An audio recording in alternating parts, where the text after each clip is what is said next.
వికారాబాద్ జిల్లా కొడంగల్ పట్టణంలో శ్రీ మహాలక్ష్మి వెంకటేశ్వర స్వామి ఆలయంలో డిసెంబర్ 16 నుండి 14 వరకు ధనుర్మాస పూజలు ప్రారంభమైనవి. ఆలయ పూజారులు తెలిపారు. శ్రీమాన్ దారూరి శ్రీనివాసాచార్యులు తిరుప్పవై ప్రవచనం భక్తులకు చదివి వినిపించారు. పవిత్ర ధనుర్మాస పూజల్లో పాల్గొని శ్రీ మహాలక్ష్మి వెంకటేశ్వర స్వామి వారికి ప్రత్యేక పూజలు నిర్వహించారు. అనంతరం భక్తులు తీర్థ ప్రసాదాలు అందజేశారు. ఈ కార్యక్రమంలో ఆలయ ధర్మకర్తలు భక్తులు పాల్గొన్నారు.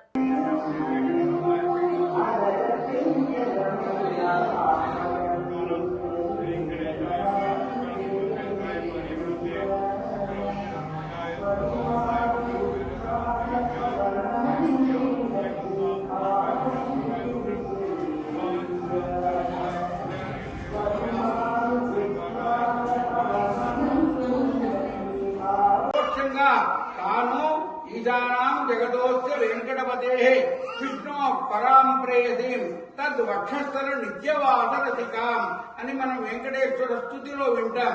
ఎప్పుడు కూడా నిత్యాయన పాయని పరమాత్మ పుణ్యఫలంగా ఈమె తులసి కారణంలో అతనికి లభించి అతని వద్దనే ఆనందంగా పెరిగింది.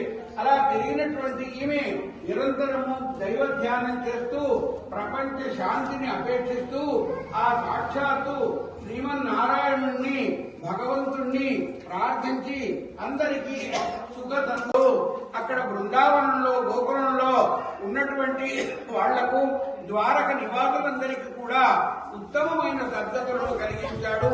ఇహలోక సౌఖ్యములన్నింటినీ కూడా కలిగించాడు అని పురాణ శృతి.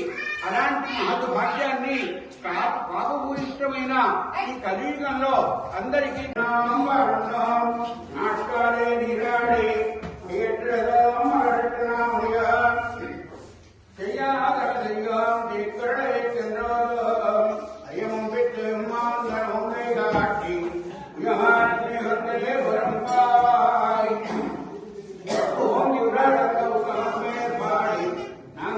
శ్రీ మహాలక్ష్మి వెంకటేశ్వర స్వామి వారి సన్నిధానం ఈ రోజు మధ్యాహ్నం 12:57 ధనుస్సులో సూర్యుడు ప్రవేశించినందువలన ధనుస్సంక్రమణ ఈ మధ్యాహ్నం జరిగినట్లుగా భావించి ఇప్పుడు మనం మధ్యాహ్న కాలంలోనే యావత్ భారతదేశంలో ఉండే దివ్యక్షేత్రాలన్నీ కూడా ఈ సమయంలో స్వామివారికి అమ్మవారికి నివేదనలు చేయడం.